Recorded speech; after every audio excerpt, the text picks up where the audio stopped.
Hello friends, welcome to the S Y academy. तो आज हम लोग डिस्कस करेंगे एक नया chapter in the political science book 2 of class 12th। यहाँ पे आप एक फेमस फोटो देख सकते हैं जो कि औरतें हैं वो पेड़ से चिपकी हुई हैं। ये काफ़ी फेमस फोटो है जो कि काफ़ी टाइम न्यूज़ में रही थी और हमेशा ऑलमोस्ट सब लोग इस मूवमेंट या इस चीज़ के बारे में जानते हैं। तो आज हम डिस्कस करेंगे पॉपुलर मूवमेंट और उनमें से एक ही पॉपुलर मूवमेंट है चिपको मूवमेंट। उससे पहले मैं आपसे रिक्वेस्ट करूंगा आप हमारे चैनल को लाइक शेयर सब्सक्राइब जरूर कीजिए सो दैट हम आपके लिए ऐसे और बढ़िया बढ़िया वीडियो बनाते रहें। तो आज हम डिस्कस करेंगे पॉपुलर मूवमेंट्स। सबसे पहले हम डिस्कस करेंगे चिपको मूवमेंट। तो चिपको मूवमेंट में क्या हुआ था, विलेजर्स जो थे वो कमर्शियल लॉगिंग में के खिलाफ मूवमेंट उन्होंने स्टार्ट किया था, जो कि उत्तराखंड में स्टार्ट हुआ था। यहाँ पर क्या किया था लोगों ने कि पेड़ से जाके लोग चिपक गए थे सो दैट ये लोग अपोज कर रहे थे गवर्नमेंट को डिसीजन को जिसमें सरकार ने प्राइवेट प्लेयर्स को पेड़ काटने के लिए अलाउ कर दिया था। तो हुआ क्या था कि उत्तराखंड के अंदर फॉरेस्ट डिपार्टमेंट ने लोकल विलेजर्स को पब्लिक को एश ट्री को गिराने के लिए मना कर दिया था, जिससे वो अपने टूल्स बनाते थे खेती वगैरह करने के लिए। लेकिन सेम पैच ऑफ लैंड जो है और फॉरेस्ट डिपार्टमेंट ने एक प्राइवेट प्लेयर को जो कि स्पोर्ट्स का सामान बनाता था उसके लिए अलाउ कर दिया था। तो इससे गांव वालों में बहुत गुस्सा आ गया कि एक सस्टेनेबल डेवलपमेंट नहीं हो रही है और उनकी बेसिक नीड्स को पूरा नहीं किया जा रहा है और पैसे के लिए नेचर को बर्बाद किया जा रहा है। तो फिर सारे विलेजेस एक साथ मिलके आए एंड दे डिमांडेड दैट कि अब से कोई भी फॉरेस्ट एक्सप्लॉइटिंग कॉन्ट्रैक्ट्स नहीं होना चाहिए, किसी बाहर के आदमी को कॉन्ट्रैक्ट या अलाउ नहीं किया देना चाहिए। लोकल कम्युनिटी का अपने नेचुरल रिसोर्सेज के ऊपर लाइक लैंड वाटर और फॉरेस्ट पर अच्छा कंट्रोल होना चाहिए। वो ये चाहते थे कि गवर्नमेंट स्मॉल स्केल इंडस्ट्रीज बनाए जिससे कि लोकल लोगों का भी डेवलपमेंट हो सके। इकोलॉजिकल बैलेंस, क्योंकि ये सारे पहाड़ी इलाके थे तो और ज्यादा इंपॉर्टेंट था कि यहाँ पे पेड़ वगैरह ना कटे लार्ज स्केल पे, अदरवाइज काफी सारी प्रॉब्लम्स आ सकती थी। इसका एक बहुत ही इंटरेस्टिंग एस्पेक्ट क्या था चिपको मूवमेंट का कि ये वुमेन का इसके अंदर काफी इंपॉर्टेंट रोल था। और क्या था एक्चुअली, हुआ क्या था कि फॉरेस्ट कॉन्ट्रैक्टर जो कि यहाँ पे काम कर रहे थे, इन्होंने आदमी लोगों को अल्कोहल देना शुरू कर दिया था, अल्कोहल की सप्लाई शुरू कर दी थी। तो इस वजह से एक सोशल मूवमेंट भी बन गया था कि not only environmental movement but social issue के लिए वुमेन ने भी अपोज करना ऐसे शुरू कर दिया था। और मूवमेंट की आखिरकार बाद में जीत हुई जब गवर्नमेंट ने फेलिंग पे बैन कर दिया 15 ईयर्स तक, या जब तक कि ग्रीन कवर रिस्टोर नहीं हो जाता है। इसके one of the very big leader थे जिनको आपको नाम याद रखना, दैट वो सुंदरलाल बहुगुणा। सुंदरलाल बहुगुणा का बहुत ज्यादा रोल था इस मूवमेंट के अंदर। उसके बाद हम पॉपुलर मूवमेंट्स की बात करते हैं तो पार्टी बेस्ड मूवमेंट की बात करेंगे। जैसे कि हम हमारा फ्रीडम मूवमेंट था, that was also party based movement, क्योंकि अंदर कांग्रेस पार्टी या बाकी सारी पॉलिटिकल पार्टीज थी वो मिलके आई और उन्होंने इशू रेस करना शुरू किया। लेकिन यह है कि इंडिपेंडेंट सोशल मूवमेंट भी कुछ उस टाइम पे हुए, जैसे कि एंटी कास्ट मूवमेंट, किसान सभा मूवमेंट, ट्रेड यूनियन सभा मूवमेंट, ये सब भी थे जो कि अलग बेसिस पे मूवमेंट स्टार्ट हुए थे। बात करें कि ट्रेड यूनियन मूवमेंट की, तो आज़ादी के बाद भी it was present among the industrial workers in cities like Mumbai, Calcutta and Kanpur. Peasant movement की अगर बात करेंगे तो तेलंगाना के अंदर पीजेंट मूवमेंट काफ़ी ज़्यादा जोरों पे था, जहाँ पे कम्युनिस्ट पार्टीज का बहुत बड़ा रोल था पीजेंट्स के इशू को उठाने के लिए। साथ साथ में हमने पिछले चैप्टर में देखा भी था कि किस तरीके से due to the sufferings of the peasant and the low people, काफी सारे डाउन टोडन लोगों की वजह से नक्सलाइट मूवमेंट भी स्टार्ट हुआ था। ये जो मूवमेंट इनके नेचर की अगर बात करें तो they were mainly focused on the issue of economic injustice and inequality. ये जो मूवमेंट थे they did not participated in any elections formally, yet they retain connection with the political parties.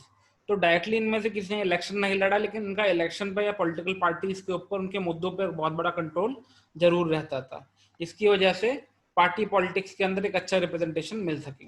लेकिन बाद में हम क्या देखेंगे, काफी नॉन पार्टी मूवमेंट्स भी स्टार्ट हो गए। तो इस वजह से हमने देखा जैसे पिछले चैप्टर में कि जनता एक्सपेरिमेंट जो था बुरी तरीके से फेल हुआ और काफी ज्यादा पॉलिटिकल इंस्टेबिलिटी उसकी वजह से आई गई थी। उसके बाद इकोनॉमिक पॉलिसी स्टेट की इतनी अच्छी थी नहीं, तो लोगों को सरकार पे एक तरीके से पॉलिटिक्स पे विश्वास उठ चुका था। एक तरीके से प्लान डेवलपमेंट का जो कि गोल था ग्रोथ एंड डिस्ट्रीब्यूशन, वो बिल्कुल ढंग से काम नहीं कर पाया एंड पॉवर्टी और इनइक्वालिटी रही नहीं बल्कि और बढ़ गई। मोर ओवर सोशल इनइक्वालिटी, जैसे कि कास्ट और जेंडर इश्यूज ने पॉवर्टी को एक अलग रंग दे दिया। अर्बन और इंडस्ट्रियल एरिया और रूरल एरिया में भी डिफरेंसेस काफी ज्यादा बढ़ गए। एक सेंस ऑफ इनजस्टिस, ये इंपॉर्टेंट वर्ड जो आपको एग्जाम में यूज करना, डेप्रीविएशन जो है वो डिफरेंट ग्रुप्स में आने लग गया। इस वजह से क्या हुआ कि अलग अलग समाज के जो लोग हैं, जैसे कि दलित हो गए, आदिवासी हो गए, मिडिल क्लास यंग पीपल हो गए, रूरल पुअर हो गए, इन सब ने वॉलंटरी ऑर्गेनाइजेशन या वॉलंटरी सेक्टर ऑर्गेनाइजेशन भी शुरू कर दिए, जिनको हम एनजीओ कहते हैं, जो कि इंडिया में आज के डेट में वर्ल्ड में सबसे ज्यादा है। ये बाहर से रह के नॉन पॉलिटिकल फॉर्मेशन किया, इन्होंने बाहर से रह के सरकार का विरोध किया, सरकार की पॉलिसीज का विरोध किया, एंड अपने जो भी मुद्दे हैं, अपने जो भी इश्यूज हैं उनको उठाया। मोर ओवर इनको जो है फंडिंग जो है वो इंटरनेशनल ऑर्गेनाइजेशन से भी आने लगी, मे बी समटाइम्स सरकार के अपोजिंग, समटाइम्स इशू बेस्ड। जैसे कि हम देखेंगे कोका कोला प्लांट के अगेंस्ट एजिटेशन हुआ था, then there was save Periyar river movement, तो इस तरीके के मूवमेंट होने लग गए। इसी बीच में अगर हम देखेंगे एक और जो पॉपुलर मूवमेंट काफी रहा, that was rise of Dalit panthers. Dalit panther party start हुई थी। दलित कम्युनिटी जो थी वो काफी ज्यादा कास्ट इंजस्टिस शुरू से बोर कर रही थी, अंबेडकर को अपना भगवान लिबरेटर मांगते थे, लेकिन देख रहे थे कि आफ्टर कॉन्स्टिट्यूशन ने जो उनके लिए कॉन्स्टिट्यूशन ने उनके लिए जो गारंटीज दी हैं वो फुलफिल नहीं हो पा रही, और दलित अभी भी पीछे रह गए हैं। इस वजह से दलित एक मिलिटेंट ऑर्गेनाइजेशन की तरफ उभरा। महाराष्ट्र के अंदर क्या हुआ कि दलित यूथ जो है उन्हें अपनी इच्छाओं को कंट्रोल करने के लिए उन्होंने एक मिलिटेंट आउटफिट बनाया जिसका नाम दलित पैंथर दिया गया। इसका मेन पर्पस जो था वो कास्ट बेस्ड इनइक्वालिटीज के खिलाफ लड़ना था, और मटेरियल इनजस्टिस जो कि दलित बेचारे कॉन्स्टिट्यूशनल गारंटीज उनको जो मिली थी वो नहीं फुलफिल कर पा रहे थे, इसके लिए ये लोग खड़े हुए। रिजर्वेशन का भी इफेक्टिव इम्प्लीमेंटेशन इनकी एक बहुत बड़ी डिमांड थी। तो दलित के साथ बहुत सारे इश्यूज थे कि जैसे कि इनके सेटलमेंट थे या जो इनके घर थे, that was set apart from the main village. उनको कॉमन सोर्सेस से पानी नहीं पीने दिया जाता था, कुआं हो गया गांव का या नहर हो गई वहां पे जाने नहीं दिया जाता था। दलित वुमेन को डिसऑनर किया जाता था और अब्यूज किया जाता था। इनको कलेक्टिव अट्रॉसिटी मिलती थी हर एक छोटी से छोटी बात पे। लीगल मैकेनिज्म ढंग से काम कर नहीं रहा था। मोर ओवर पॉलिटिकल पार्टीज जो थी, जैसे कि रिपब्लिकन पार्टी ऑफ इंडिया जो कि डॉक्टर भीमराव अंबेडकर के आइडियाज पे स्टार्ट हुई थी, वो भी इलेक्टोरल पॉलिटिक्स में इतनी सक्सेसफुल नहीं हो पाई थी। तो इनको लग रहा था कि इनका एक ढंग से रिप्रेजेंटेशन नहीं हो पा रहा, ये पार्टीज बिल्कुल मार्जिनल थी, ज्यादा कंट्रोल नहीं हो पा रहा था। तो इन्होंने सोचा कि मास एक्शन क्यों ना किया जाए अपने राइट्स को पाने के लिए, अपने अधिकारों को पाने के लिए। इन्होंने काफी सारा जो एक्शन है फिर दलित एट्रोसिटीज के लिए पूरी स्टेट में और हर जगह उठाया कि किस तरीके से उनका दिक्कत हो रही है, गड़बड़ हो रही है। फिर गवर्नमेंट ने 1989 में prevention of cruelty against SC/ST act जो स्टार्ट किया। लेकिन दलित पैंथर्स का जो मेन मुद्दा था that was the abolition of caste system, और एक ऐसा सिस्टम बनाया जाए जिसके अंदर landless poor peasant urban industrial worker ये सब मिलकर हैं, वो ये लोग पूरा नहीं कर पाए।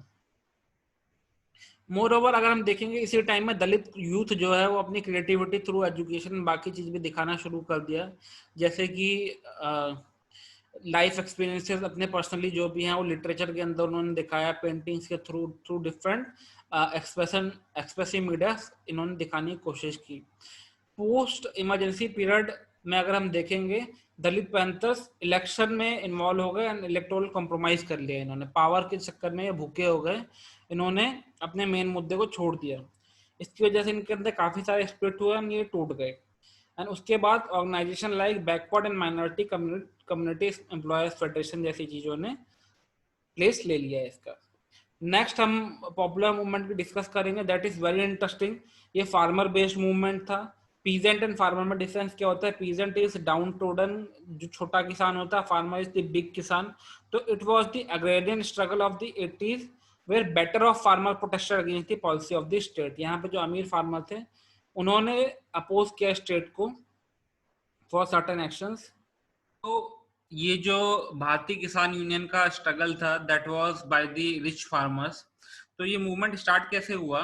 जनवरी 1988 में लगभग 20-25 हजार किसान जो हैं वो मेरठ शहर में, जो कि यूपी में है, तो इकट्ठा हो गए बिकॉज इलेक्ट्रिसिटी के रेट जो है सरकार ने बढ़ा दिए थे।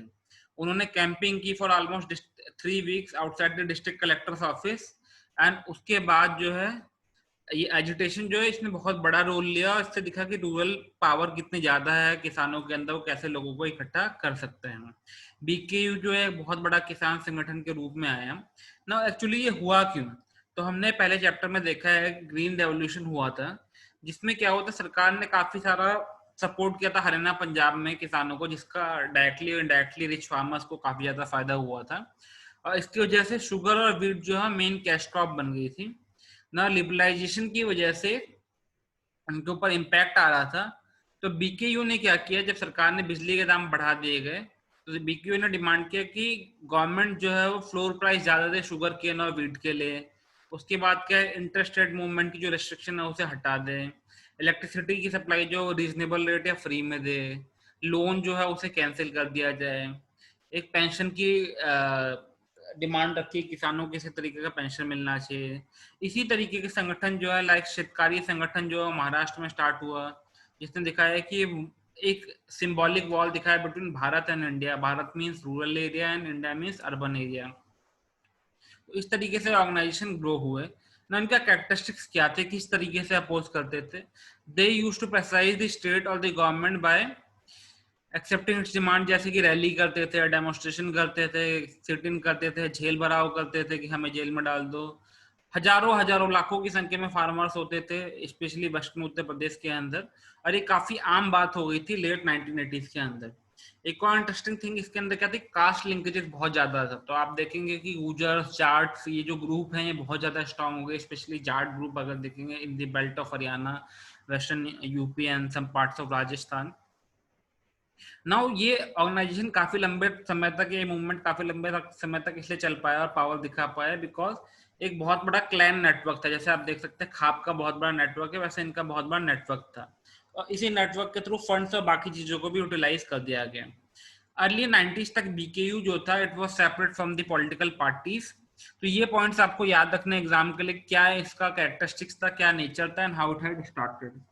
लेकिन बाद में क्या हुआ कि it became one of the very powerful point. हमने पहले भी देखा कि किसान नेता किस तरीके से चौधरी चरण सिंह प्रधानमंत्री की दावेदारी पेश की थी उन्होंने, और बाद में और ज्यादा स्ट्रांग हो गया। और आज के डेट में आप देख सकते हैं किसान के नाम पे किस तरीके से पॉलिटिक्स और पॉलिटिकल बार्गेनिंग की जाती है। ये मूवमेंट जो था वो मेनली प्रॉस्पेरस स्टेट जो थे, प्रॉस्पेरस रीजन जो थे, जिनके जैसे ग्रीन रेवोल्यूशन में जिनका फायदा हुआ था वहां पे ज्यादा दिखे। और जो सबसिस्टेंस फार्मर थे उनकी तरह बिल्कुल खेती नहीं करते थे। जो रिच फार्मर थे they were busy in the cash crops like sugar cane और लेट्स से कैश्यू और इन सम पार्ट्स वीट भी जहाँ पे जरूरत पड़ती थी। उसके बाद क्या हम देख सकते हैं हर जगह अपनी कम्युनिटी को बहुत ज्यादा सपोर्ट किया था। This was also community based movement. So Shetkari Sanghatana Maharashtra में था, रायता संघ जो था वो कर्नाटका में था। किसी भी देखेंगे एक और फोरम बना जो कि था नेशनल फिश वर्कर्स फोरम। तो हम अगर जाने आज के डेट में भी India is the second largest producer और second largest country in the world for the fishes. तो क्या हुआ कि गवर्नमेंट की एक पॉलिसी आई जिसमें गवर्नमेंट ने large scale bottom trawling boat जो कि काफी सारा जाली लगा के फिश को कलेक्ट कर लेती है, उनको अलाउ कर दिया गया। Now fishing community which had very small and cheap boat जो कि ज्यादा फिश कलेक्ट नहीं कर पाते थे, उन्होंने इसे थ्रेट की तरह देखा।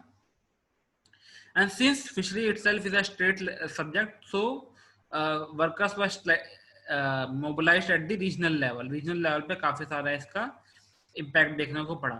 अगर हम देखें केरला में जो फिश वर्कर्स थे उन्होंने मेन रिस्पॉन्सिबिलिटी ली, सबको इकट्ठा किया, विमेन वर्कर वगैरह सब आया। 1991 में इन्होंने सुप्रीम कोर्ट में दाखिल अर्जी की और कोर्ट में फिर गवर्नमेंट ने क्या किया, डीप फिशिंग पॉलिसी दी, जिसकी वजह से एक तरीके से ये लोग जीत गए। लेकिन सरकार की उसके बाद भी जो पॉलिसी थी डीप फिशिंग पॉलिसी वो एक तरीके से हार गई, क्योंकि कोर्ट ने कहा कि छोटे फिश वर्कर्स को सपोर्ट किया जाए। तो इस तरीके से ये अलग टाइप का मूवमेंट था जिसने कि फिशरीज को सपोर्ट किया। ना अनदर सोशल मूवमेंट अगर हम देखेंगे, हम पहले देख चुके चिपको मूवमेंट जो कि एनवायरमेंटल मूवमेंट था, देन फार्मर्स मूवमेंट देखा ना, this is anti arrack movement. Arrack is a type of alcohol, so it is again a socio movement in the Andhra Pradesh और तेलंगाना रीजन। एक स्पॉन्टेनियस रीजन था जिसके अंदर वुमेन जो थी उन्होंने डिमांड किया कि अल्कोहल की सेल को बैन किया जाए। ये रूरल वुमेन थी in the state of Andhra Pradesh, जो कि माफिया के खिलाफ लड़ रही थी, अचानक से स्टार्ट हुआ था। It is called as anti arrack movement. इसका ओरिजिन कैसे हुआ, तो अगर हम देखेंगे 1990s में और 80s के टाइम पे यूनाइटेड नेशन का लिटरेसी प्रोग्राम और भारत सरकार का भी लिटरेसी प्रोग्राम काफी सारी जगह चल रहा था। तो डूबा गुंटा एक विलेज है नलोर डिस्ट्रिक्ट के अंदर, वहां पर वुमेन ने अडल्ट लिटरेसी ड्राइव के लिए अपने आप को वो किया था। इसी क्लास में, इसी डिस्कशन में वुमेन ने लोकली ब्रूड अल्कोहल जो थी, शराब जो थी, अरक, उसके बारे में बताया कि किस तरीके से it affected the rural economy, काफी ज्यादा नुकसान पहुंचा रूरल इकोनॉमी को, काफी ज्यादा इंडेप्टनेस बढ़ गई, क्योंकि जो पति लोग थे वो शराब पीते थे कर्जा ले लेके। मोर ओवर काफी सारा डोमेस्टिक वायलेंस भी जो है वो बढ़ गया। Man remain absent from their job, contractors जो थे वो बॉस बन गए थे एक तरीके से, कंप्लीट ट्रेड को हवा दे रहे थे। वायलेंस जैसे हमने बताया पहले बढ़ ही चुका था। सो women in Nellore came together, एक स्पॉन्टेनियस लोकल इनिशिएटिव हुआ जिससे कि उन्होंने अराक के खिलाफ अराक की दुकानें बंद करने के लिए कहा। और इसकी वजह से क्या हुआ, अराक का ऑप्शन जो है नेलोर डिस्ट्रिक्ट में 17 बार जाके स्टॉप करना पड़ा। अगर हम लिंकेजेस देखें आखिर ये मूवमेंट क्यों इतना बड़ा हो गया, इसने किसे अपोज किया, तो actually it was a close nexus between the criminals and the politicians, जो कि धंधा चला रहे थे। काफी सारे group of, it was a very lucrative business for the state government also, क्योंकि उन्हें एक अच्छा सेल मिल रहा था और सरकार उसे बैन नहीं करना चाहती थी। लेकिन इससे वुमेन को अपने डोमेस्टिक वायलेंस का इशू भी उठाने का एक लार्जर मूवमेंट मिल गया। So this became a part of women's movement also. तो अगर वुमेन मूवमेंट में आपको लिखना है तो आप एंटी अरैक मूवमेंट का भी एग्जांपल दे सकते हैं। तो अगर हम देखेंगे पहले वुमेन इशू जो थे वो डोमेस्टिक वायलेंस के बारे में, कस्टम्स ऑफ डेब्री के बारे में, सेक्सुअल अब्यूज एट वर्क के बारे में एंड पब्लिक प्लेसेस के बारे में, अर्बन मिडिल क्लास वुमेन के बारे में ही होते थे या उनके बारे में बात की जाती थी। नाउ इस काम से देखा गया कि इशू ऑफ जेंडर इनइक्वालिटी जो है वो काफी कॉम्प्लेक्स इन नेचर है। And completely 80s and 90s में अगर हम देखें तो वुमेन बेस्ड मूवमेंट जो थे वो उनकी सेक्सुअल वायलेंस अगेंस्ट वुमेन जो होता था with in family and outside, उसके ऊपर बेस्ड थे। कैंपेन अगेंस्ट डावरी था, जेंडर न्यूट्रल लॉस चाहिए थे, जेंडर इक्वालिटी चाहिए थी। Now focus of women movement जो है सिर्फ इक्वालिटी या अगेंस्ट वायलेंस नहीं था, उनको एक पॉलिटिकल रिप्रेजेंटेशन भी चाहिए था। तो 73rd और 74th अमेंडमेंट से अगर हम देखेंगे उसमें वुमेन को पंचायत में तो बराबरी मिल गई, लेकिन हम देखेंगे अभी भी women reservation bill in parliament जो है वो पास नहीं हुआ है। तो women are not represented there, उनका मूवमेंट वहां चलता रहा। Now another type of movement that became quite famous and quite was under the leadership of Medha Patkar, that was the Narmada Bachao Andolan. तो अगर हम देखें पहले चिपको मूवमेंट जो था वो इकोलॉजिकल डिप्लीशन है एनवायरनमेंट के ऊपर था। देन फार्मर्स का मूवमेंट था, बीकेयू मूवमेंट जो था, दलित पैंथर्स का मूवमेंट हमने देखा, एंटी आरक मूवमेंट जो था वो नेगेटिव फॉलोआउट्स ऑफ डेवलपमेंट कह सकते हैं, या वुमेन मूवमेंट था। ये जो नर्मदा बचाओ आंदोलन था, it was the movement against the displacement caused by the huge development project. जो बड़े बड़े डैम उस वक्त बन रहे थे, उन्होंने जो डेवलपमेंट का इशू क्रिएट करा, जिसकी वजह से रिहेबिलिटेशन बहुत बड़ा इशू था कि पलायन हो रहा था लोगों का, आपको अपनी जगह छोड़ के कहीं और जाना पड़ता था क्योंकि आपका गांव डूब गया है। इस वजह से ये मूवमेंट स्टार्ट हुआ। सरकार ने बोला कि नर्मदा वैली के अंदर मध्य भारत सेंट्रल इंडिया में 30 बड़े डैम बनेंगे, 135 मीडियम साइज और 3000 स्मॉल डैम बनेंगे नर्मदा उसके ट्रिब्यूटरी के ऊपर, मध्य प्रदेश, गुजरात और महाराष्ट्र में। सरदार सरोवर प्रोजेक्ट गुजरात में और नर्मदा सागर प्रोजेक्ट एमपी में स्टार्ट होगा, जो कि बिग मल्टीपर्पज डैम थे। मल्टीपर्पज का मतलब होता है कि बहुत सारी चीजें देते हैं, वो खेती में पानी के लिए मदद करता है, देन इलेक्ट्रिसिटी जनरेट होती है उससे, इन सब चीजें, वाटर स्टोरेज के लिए यूज होता है, वाटर सप्लाई के लिए यूज होता है। तो सरदार सरोवर जो था वो खुद एक मल्टीपर्पज मेगा स्केल डैम था।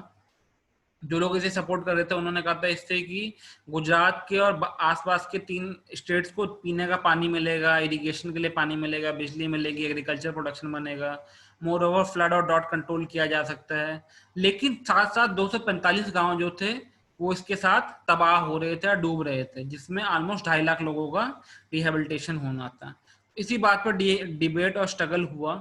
मेधा पाटकर जो हैं उन्होंने इस मूवमेंट को लीड किया। और उन्होंने कहा कि there should be cost benefit analysis of major development projects in the country. एक कॉस्ट डेवलपमेंट प्रोजेक्ट होना चाहिए कि इससे फायदा क्या होगा और घाटा क्या होगा, और लार्जर सोशल कॉस्ट जो है डेवलपमेंट प्रोजेक्ट का उसको जरूर ध्यान देना चाहिए, सिर्फ इकोनॉमिक्स टर्म्स में बात नहीं की जानी चाहिए। सोशल कॉस्ट जो है जिसके अंदर एक फोर्स रीसेटलमेंट बहुत इंपॉर्टेंट चीज है कि किसी को अपनी नेटिव जगह छोड़ के जाना जा रहा है तो सिर्फ पैसा ही उसके अंदर इन्वॉल्व नहीं है, नई जगह जाके उसे सेटल होना है, कि इमोशनल कनेक्ट छोड़ रहा है वो, मोर उसका लाइवलीहुड और कल्चर जो है वो जा रहा है, इकोलॉजिकल रिसोर्सेज उसके जा रहे हैं। तो इनिशियली जो मूवमेंट था वो रिहेबिलिटेशन की जस्ट बात कर रहा था, लेकिन मूवमेंट ने बाद में डिसीजन मेकिंग प्रोसेस को भी चैलेंज किया। इसने कहा कि लोकल कम्युनिटीज का भी से होना चाहिए। उस वक्त जल समाधि जो है वो मेधा पाटकर ने ली थी, पानी के अंदर काफी दिन ये लोग खड़े रहे थे जिसे जल समाधि कहा गया था। कि तो इसी टाइम पे कहा गया कि लोकल कम्युनिटी का भी डिसीजन मेकिंग में बहुत इंपॉर्टेंट रोल होना चाहिए, चाहे जमीन हो गया, जंगल हो गया, फॉरेस्ट हो गया, किसी भी बारे में। Movement also asked why in a democracy should some people, आखिर कुछ लोगों की वजह से बाकी लोगों को फायदा क्यों मिला, आखिर हम लोग ही क्यों सेक्रीफाइस करें बाकियों के चक्कर में। फिर क्या हुआ, इसी की वजह से एक कम्प्रहेंसिव रिहेबिलिटेशन पॉलिसी आई सन 2003 के अंदर। ये मामला कोर्ट में भी गया। मोर ओवर क्या हुआ कि काफी लोगों ने इस चीज पे, इस मूवमेंट को अपोज किया कि डैम को रोकना एक गलत बात होगा क्योंकि उससे फायदे बहुत थे और इकोनॉमिक डेवलपमेंट रुक रहा था। इवन ऑनरेबल सुप्रीम कोर्ट ने मूवमेंट को गवर्नमेंट को कहा आप डैम बना सकते हैं लेकिन आपको प्रॉपर रिहेबिलिटेशन देखना होगा। तो इस चीज के अंदर हमें एक चीज ध्यान देनी है कि मूवमेंट को इंटरनेशनल सपोर्ट, लोकल सपोर्ट तो काफी मिला, लेकिन मेन स्ट्रीम मीडिया या मेन स्ट्रीम पार्टीज में ना ऑपोजिशन ने ना गवर्नमेंट ने इसे ज्यादा सपोर्ट किया। Now this is a very important juncture in the course of the popular movement, because इस टाइम पे पॉलिटिक्स और सोशल मूवमेंट का एक तरीके से डिस्टिंक्शन हो चुका था, बिल्कुल सेपरेट हो चुके थे। पहले हम देख रहे थे कि लेना देना था, लेकिन अब लेना देना बिल्कुल खत्म हो चुका था। तो अब ये देख सकते हैं कि these party based movements are, इससे हमें लेसन क्या मिलता है हमारे यूपीएससी या सीबीएसई दोनों के आंसर के लिए। Non party movements are neither sporadic in nature and are these a problem. ना तो ये प्रॉब्लम है और ना ये अचानक से हुआ है, ये एक लंबे समय की प्रॉब्लम्स थी जो कि कंटिन्यू हो रहे हैं। These movements come up to rectify जो कि पॉलिटिकल पार्टी सही नहीं कर पाई है हमारे डेमोक्रेटिक पॉलिटिक्स में, इस वजह से ये मूवमेंट आई है। तो एक इंपॉर्टेंट पॉइंट को रिप्रेजेंट करती हैं। इंपॉर्टेंटली एक नया सोशल ग्रुप है, एक नया सोशल इशू है जो कि इलेक्टोरल पॉलिटिक्स नहीं क्लियर कर पा रहा, तो ये लोग क्लियर करते हैं, एक इफेक्टिव रिप्रेजेंटेशन देते हैं। एक सोशल कॉन्फ्लिक्ट या डिसअफेक्शन जो हो सकता है डेमोक्रेसी में, पॉपुलर मूवमेंट उसको एक सेफ्टी वाल्व देते हैं एक तरीके से जहां से वो गैस निकल सकती है। Moreover, this shows the active participation of the public in the Indian democracy. तो आप ये पॉइंट्स एग्जाम में लिख सकते हैं 4 या 5 पॉइंट, जिससे आपको अच्छे मार्क्स मिलेंगे। लेकिन काफी बार बोलते हैं जो इसको अपोज करते हैं लोग कि स्ट्राइक, सिट-इन वगैरह जो है डेमोक्रेसी को डिसफंक्शन करते हैं, डिसीजन मेकिंग को डिले करते हैं, लेकिन ऐसा मानना नहीं है। एक्चुअल में ये जो मूवमेंट है इनका एक बहुत ही इंपॉर्टेंट रोल है डेवलपमेंट ऑफ डेमोक्रेसी में। जैसे कि हम एक और मूवमेंट देख सकते हैं, राइट टू इंफॉर्मेशन मूवमेंट, जो कि एक मास बेस्ड ऑर्गेनाइजेशन थी 1990 में राजस्थान में। इसका नाम था मजदूर किसान शक्ति संगठन। इसने डिमांड किया कि फेमिन रिलीफ के लिए जो काम आया है उसके लिए काम और अकाउंट ऑफ लेबरर्स दिखाओ। ये इशू भीम तहसील में हुआ था जो कि काफी बैकवर्ड रीजन था राजस्थान का। वहां पे काफी सारे इलीगल वाउचर्स और मस्टर रोल्स पास किए जा रहे थे और लोगों ने इसका अपोज किया। उसके बाद उन्होंने एक बहुत इंपॉर्टेंट चीज की डिमांड की, दैट इज जन सुनवाई या पब्लिक हियरिंग्स, जहां पे एडमिनिस्ट्रेशन को बोला गया कि पब्लिक के सामने खड़ा हो। इसकी वजह से क्या हुआ, राजस्थान पंचायती राज एक्ट में अमेंडमेंट हुआ एंड लोगों को अलाउ किया गया to procure the certified copies of document by the panchayat. Panchayat को अपने बजट को या अपनी चीजों को न्यूज़पेपर में और बाकी जगह पब्लिश करने के लिए कहा गया। लेटर यही चीज है जो कि national council for people right to information बना और इसी वजह से आरटीआई एक्ट आया। आरटीआई एक्ट के लिए Shourie committee, consumer education research centre, press council, इन सब ने भी सजेशन पहले से दे रखा था। तो all this led to the RTI act. तो हमें ये चीज देखनी है, these movements are not only about collective assertion but and rallies and protest, these are the coming together of the people's and expectation also, क्योंकि आपको कुछ demand थी सरकार से जो कि पूरी नहीं हुई, तो एक सोशल ग्रुप है जो कि उसे पूरा कर रहे हैं। These also important point क्या है कि लोग इससे अपने अधिकारों के बारे में जान रहे हैं, तो people have become more aware about their right. जैसे कि recently अन्ना मूवमेंट जो था उसमें लोगों को काफी कुछ अपने अधिकारों के बारे में पता चला, तो एजुकेटिव टास्क भी इन मूवमेंट का रहा है. तो these movement actually expand the democracy rather causing the deception. लेकिन एक चीज बहुत इंपॉर्टेंट जानने वाली है कि क्या ये मूवमेंट पॉलिटिक्स को रिप्लेस कर सकते हैं, क्या पॉलिटिकल पार्टी का सोशल मूवमेंट है डेमोक्रेसी में होना चाहिए, तो answer is no, because these movement represent very narrow agenda and once their agenda is fulfilled ये मूवमेंट्स खत्म हो जाते हैं. बट पॉलिटिकल पार्टी है broad spectrum broad agenda, and ये जो मूवमेंट है पर्टिकुलर इंटरेस्ट ग्रुप को रिप्रेजेंट करते हैं. Political parties represent the whole of the group और द कंट्रीज. इशू एक बस ये है कि relationship between popular movement and political parties have grown a lot, and इसकी वजह से political parties are not able to realise कि प्रॉब्लम्स क्या क्या है ग्राउंड पे, इस वजह से वो लोग भी अच्छा डिसीजन मेकिंग नहीं कर पा रहे. Hence to broaden the democracy there should be a relationship between the political parties and the social movements.